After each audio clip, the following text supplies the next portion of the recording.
क्या आपने कभी सोचा है कि एक आदमी खुश है तो दूसरा आदमी दुखी, एक डरा सहमा सा है तो दूसरा आत्मविश्वास से भरपूर है, एक बहुत ही बड़े महल में रहता है तो दूसरा इंसान सड़क किनारे किसी झोपड़ी में रहता है। ऐसा क्यों होता है कि हम चाहते हुए भी अपना एक्शन नहीं बदल पाते? क्यों ऐसा होता है कि कुछ लोग खुद पर बिलीव करते हैं परंतु कुछ लोग चाह कर भी खुद पर बिलीव नहीं कर पाते? हे गाइस, मैं हूं प्रशांत और बुक सिरा में आप सभी का फिर से स्वागत है। आज की हमारी बुक समरी होने वाली एक ऐसी किताब के ऊपर जो वर्ल्ड बेस्ट सेलिंग बुक रह चुकी है, that is the power of your subconscious mind, जिसके ऑथर हैं जोसेफ मर्फी। और आज हम इस समरी में सीखने वाले हैं the law of life is the law of believe. So आखिर बिलीव होता क्या है? एक बिलीव आपके माइंड में प्री प्रोग्राम्ड थॉट होता है। जैसा आप अपने लाइफ के बारे में सोचते हैं, फील करते हैं, वैसे ही घटना आपके लाइफ में घटती है। हो सकता है आपको ये बात सुनकर थोड़ा अजीब लगे, पर ऑथर कहते हैं कि ये आइडिया जब आप अपने आप से प्रूव कर लेंगे तभी आप इस पे बिलीव करेंगे और तभी आपके लिए इफेक्टिव साबित होगा।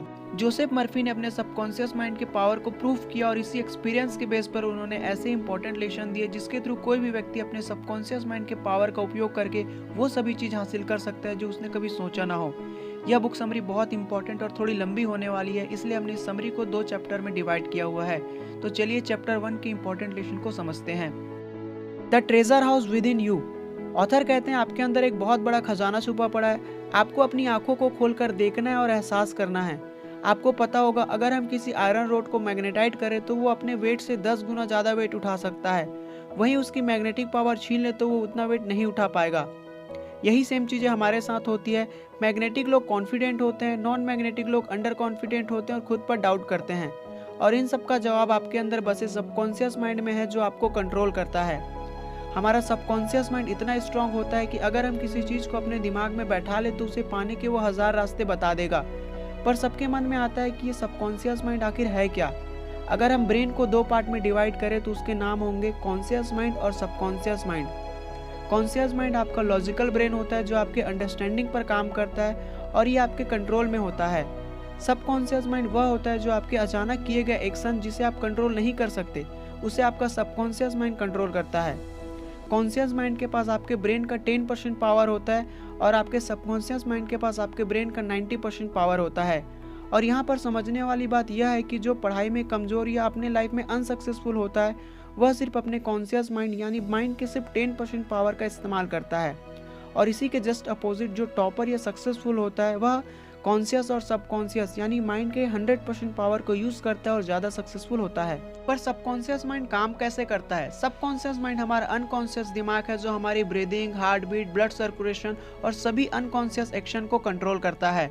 अगर सबकॉन्शियस माइंड हमें जिंदा रख सकता है तो जो हमने ठाना है उसे पूरा भी कर सकता है। सिंपल लैंग्वेज में कहे तो आपको एक गोल डिसाइड करना होगा और उसे अपने सबकॉन्शियस माइंड तक पहुंचाना होगा। और अगर ये आपने कर लिया तो आपका सबकॉन्शियस माइंड आपके बॉडी और आपके एक्शन को कंट्रोल करेगा और आपसे काम करवाएगा। क्या आपको इस बात से हैरानी नहीं होती कि Bill Gates, Mark Zuckerberg, Elon Musk इतने कम उम्र में इतने ज़्यादा अमीर कैसे बन गए? क्योंकि इन सब ने अपने सबकॉन्शियस माइंड के पावर को समझा और इसका फ़ायदा उठाया है। How your mind works. आप इस कॉन्सेप्ट को इस तरीके से समझ सकते हैं, अगर सबकॉन्शियस माइंड बहुत बड़ा शिप है तो आपका कॉन्शियस माइंड उसका कैप्टन है जो आपको ऑर्डर देता है कि क्या करना है और क्या नहीं करना है। एक बार की बात है, एक बहुत अच्छी सिंगर थी और उसका स्टेज शो था, पर उसे स्टेज पर जाने से डर लगता था, इसलिए क्योंकि इससे पहले वो ऑलरेडी स्टेज पर फेल हो चुकी थी। फिर उसने वही किया, अपने सबकॉन्शियस माइंड को बार बार कहा कि आई एम द बेस्ट और मैं स्टेज पर अच्छा परफॉर्म कर सकती हूँ, और रिजल्ट में उसे फर्स्ट प्राइज मिला। आपका सबकॉन्शियस माइंड कभी आपसे सवाल नहीं करता, वह हमेशा आपकी बात मानने के लिए तैयार रहता है, पर जरूरी यह है कि क्या आप उस बात को पूरी विश्वास के साथ कहते हैं? शायद नहीं, जिसके कारण ही हम सही हैबिट फॉर्म नहीं कर पाते। ऑथर ने इस किताब में पूरी वर्किंग प्रोसेस को बताया है जिससे आप बहुत जल्द खुद को प्रोग्राम कर सकते हैं। जैसे किसी गेम में अगले लेवल के लिए नया कैरेक्टर डिज़ाइन करते हैं, ठीक उसी तरह हम अपने आप को एक नया कैरेक्टर दे सकते हैं, लेकिन इसके लिए आपको टाइम और एफर्ट दोनों देना होगा। इसको सिंपल लैंग्वेज में समझते हैं, हमारे लाइफ में 2 टाइप्स ऑफ वर्ल्ड होता है, इनर वर्ल्ड और आउटर वर्ल्ड। हम अपने मन में बहुत कुछ सोचते रहते हैं और हमारे मन में लड़ाई शुरू हो जाती है।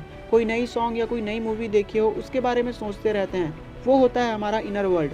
आउटर वर्ल्ड वो होता है जो हमारे फ्रेंड, फैमिली या बाहरी दुनिया से आता है। इन सब के बीच हुए घटना चाहे वो अच्छा हो या बुरा हो, इसको हम सोचते रहते हैं हमारे साथ ही ऐसा क्यों हुआ, मेरा किस्मत खराब है या मेरा प्रमोशन क्यों नहीं हुआ। पर जो लोग अपने इनर वर्ल्ड और आउटर वर्ल्ड दोनों का बैलेंस लेके लाइफ में आगे बढ़ते हैं वही लाइफ में सबसे ज़्यादा सक्सेसफुल होते हैं। The miracle working power of your subconscious. Author कहते हैं कि हमारा सबकॉन्शियस हमारे लिए बहुत सा चमत्कार कर सकता है। पूरे दिन काम करने के बाद हम रात में सो जाते हैं, पर क्या हमारा सबकॉन्शियस माइंड सोता है? नहीं, वो सातों दिन और 24 घंटे आपके लिए काम करते रहता है। हम सबने लोगों को हिप्नोटाइज करने के बारे में ज़रूर सुना होगा, और कैसे एक एक्सपर्ट लोगों को हिप्नोटाइज करके उसे अपने वश में कर लेता है और उससे लाखों रुपए कमा लेता है। पर क्या हमारा सबकॉन्शियस हमारी बीमारी को ठीक कर सकता है? हाँ, बिल्कुल कर सकता है, पर कैसे? एक रियल लाइफ स्टोरी के आधार पर समझते हैं।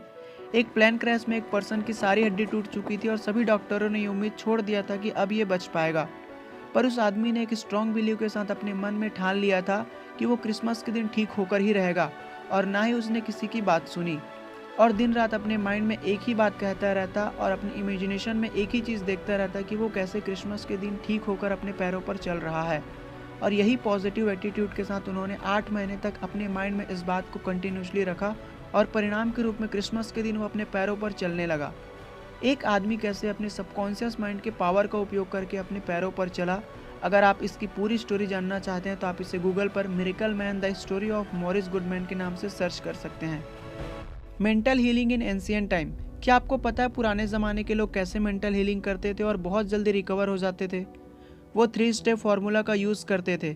Ask, believe and receive. मतलब मांगो वो जो आपको चाहिए, विश्वास करो कि आप उसे अचीव कर चुके हो, और फील करो कि आने वाले समय में वो आपके पास रहेगी। पर आप सबके मन में आ रहा होगा कि ये इतना ही आसान होता तो हर कोई क्यों नहीं कर लेता? पर ये उतना भी आसान नहीं है। हमने आपको इससे पहले वाले लेक्चर में बताया था कि एक पेशेंट ने कैसे अपने सबकॉन्शियस माइंड के पावर को यूज़ किया और अपने आप को ठीक किया। पर चाहे तो आप भी इस फार्मूला को यूज़ करके इसका मिरेकल देख सकते हैं, लेकिन आपको स्ट्रॉन्ग बिलीव के साथ अपने सबकॉन्शियस माइंड तक उस बात को पहुंचाना होगा जो आप एक्चुअल में चाहते हैं।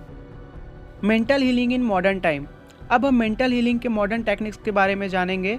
और हाँ, ये सब चीज़ें मैं अपने मन से नहीं बता रहा, मैं वही बातें एक्सप्लेन कर रहा हूँ जो जोसेफ मर्फी ने अपने बुक में लिखी है कि मॉडर्न टाइम में हम कैसे सबकॉन्शियस माइंड के पावर का उपयोग करके किसी भी डिसीज़ का उपचार कर सकते हैं। एक ऐसी शक्ति जो हर किसी के अंदर होती है और उसके उपयोग से हर कोई अपना उपचार कर सकता है। आज तक किसी भी डॉक्टर या किसी भी साइकाट्रिस्ट ने किसी मरीज को ठीक नहीं किया। डॉक्टर सिर्फ ट्रीटमेंट करके मरीज के दिमाग में एक प्रभावी परिवर्तन लाता है ताकि उपचारक सिद्धांत की प्रक्रिया पूरी की जा सके। एक औरत लॉस एंजल्स में रहती थी और वो औरत ब्रेन ट्यूमर से पीड़ित थी। वह मरना नहीं चाहती थी, इसलिए उन्होंने प्रेयर की कि मैं जहाँ भी हूँ मेरी माँ की दुआएं मेरे साथ है, और जब तक मेरी माँ मेरे साथ है कभी भी मैं बीमार नहीं पड़ सकती। और उस औरत को ये भी पता था कि अगर मैं अपने विचारों को बदल दूँ तो मेरी सारी बीमारी ठीक हो जाएगी, क्योंकि हमारी बॉडी हमारे विचारों का रिफ्लेक्शन होता है। और उस औरत ने वही किया, लगातार अपने सबकॉन्शियस माइंड तक यह बात पहुंचाती रही कि मैं जल्दी ही ठीक हो जाऊंगी, और फाइनली एक दिन वह पूरी तरीके से ठीक हो गई, और ऐसे ठीक हुई कि मानो वो पहले कभी बीमार ही नहीं हुई थी। आपने ऑरा क्लीनिंग के बारे में ज़रूर सुना होगा। ऑरा क्लीनिंग एक प्रोसेस होता है जिसमें आपके सारे नेगेटिव फीलिंग को बाहर निकाला जाता है, सिर्फ प्रेयर करके और हाथों को पूरा बॉडी में घुमाकर। Practical techniques in mental healing. ऐसी प्रैक्टिकल टेक्निक जो मेंटल हीलिंग में हेल्प करेगी। Passing over techniques. अगर हम अपनी इच्छाओं को कॉन्शियस माइंड से एक्सेप्ट कर ले, जो कि लॉजिकली पॉसिबल है, तो आपका कॉन्शियस माइंड आपका रिक्वेस्ट आपके सबकॉन्शियस माइंड में भेज देता है। और जितना आप कॉन्शियस माइंड में बार बार रिपीट करते हैं, जैसे मैं स्टडी में बेस्ट बन जाऊँ, मैं लाइफ में सक्सेसफुल हो जाऊँ, या फिर सब कुछ जो आप चाहते हैं, तो एक समय बाद आपका कॉन्शियस माइंड आपके ब्रेन का ढक्कन खोल देगा और वो सभी इन्फॉर्मेशन आपके सबकॉन्शियस माइंड तक डायरेक्ट पहुंचा देगा। आपके इसी तरीके से आपके एक्शन में भी चेंजेस आने लगता है। Visualisation technique. सबसे पहले हमें दिमाग को शांत करना है, और जैसे हम किसी चीज़ को अपने आंखों से देखते हैं, ठीक उसी तरीके से अपनी आंखों को बंद करके उन सभी गोल्स को इमेजिन करना है जो आप लाइफ में चाहते हैं, एकदम क्लियरली और एग्जैक्टली। एक रियल एग्जांपल के बेस पे समझते हैं। निकोला टेस्ला अपने किसी भी न्यू इन्वेंशन से पहले उसका अपने माइंड में पूरी तरीके से विजुअलाइजेशन करते थे और उसको 3D रोटेट करते हुए देखते थे। सेम इसी तरह आपको भी क्लियर विजुअलाइजेशन करना होगा। The tendency of the subconscious is life word. हम जो लाइफ जीते हैं वह सिर्फ 10% ही है, बचे 90% लाइफ के बारे में हमें पता ही नहीं चलता। हमारे साथ ऐसा कई बार होता है कि हम अपने ही दिमाग में बड़बड़ करते रहते हैं, इससे हमारा फोकस हमारे इनर वर्ल्ड पर होता है। तो फिर क्या हमने अपना आउटर वर्ल्ड जिया?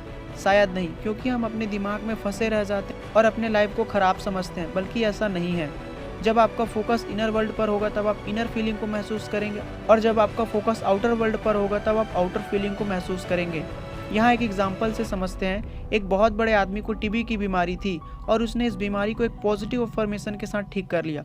वह था, मैं परफेक्ट, स्ट्रांग और खुद के लिए केयरफुल हूँ। इस आदमी के लिए यह अफर्मेशन एक वरदान साबित हुई और वह पूरी तरीके से ठीक हो गया। How to get the result as you want. हमें जो लाइफ में चाहिए वो सभी चीज़ हम हासिल कर सकते हैं, पर कैसे? इमेजिनेशन करें आप किसी कैब में बैठे हैं और आप बार बार कैब ड्राइवर को डायरेक्शन चेंज करने के लिए कह रहे हैं और इससे ड्राइवर पूरा कंफ्यूज हो चुका है।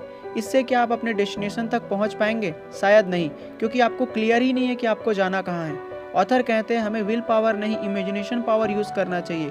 गोल का एंडिंग विजुअलाइजेशन करना चाहिए, जहाँ तक आप पहुँचना चाहते हैं। जैसे ही आप विजुअलाइज करेंगे कि आपके लिए सारे रास्ते खुल चुके हैं, बस आपको ये ध्यान रखना है कि जो आप कर रहे हैं उसे कंटिन्यूसली रोज करना है। बाइबल भी बताती है कि जो लोग इस धरती पर जन्म लिए हैं वो अगर कॉन्शियस और सबकॉन्शियस माइंड दोनों को सही तरीके से यूज करना सीख गए तो वो कुछ भी हासिल कर सकते हैं।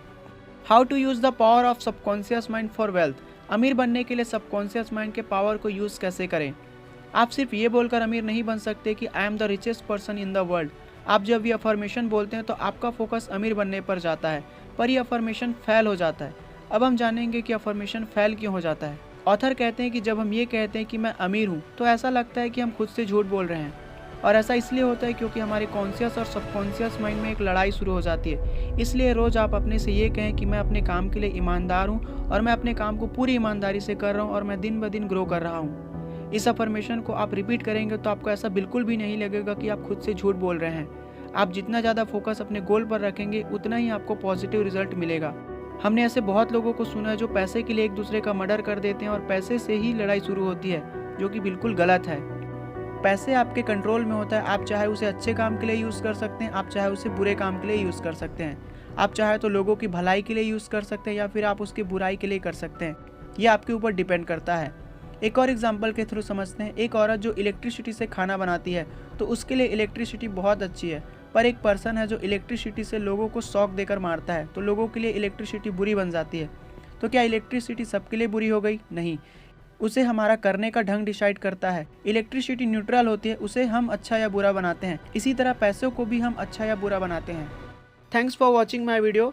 अगर आपको ये वीडियो अच्छी लगी तो वीडियो को लाइक और कमेंट जरूर करिए। अगर आप इस समरी की चैप्टर 2 की वीडियो या आने वाली सभी वीडियोस को देखना चाहते हो तो हमारे चैनल को इमीडिएट सब्सक्राइब कर ले ताकि अगले वीडियो की नोटिफिकेशन आप तक सबसे पहले पहुंचे। थैंक यू, मिलते हैं नेक्स्ट वीडियो में।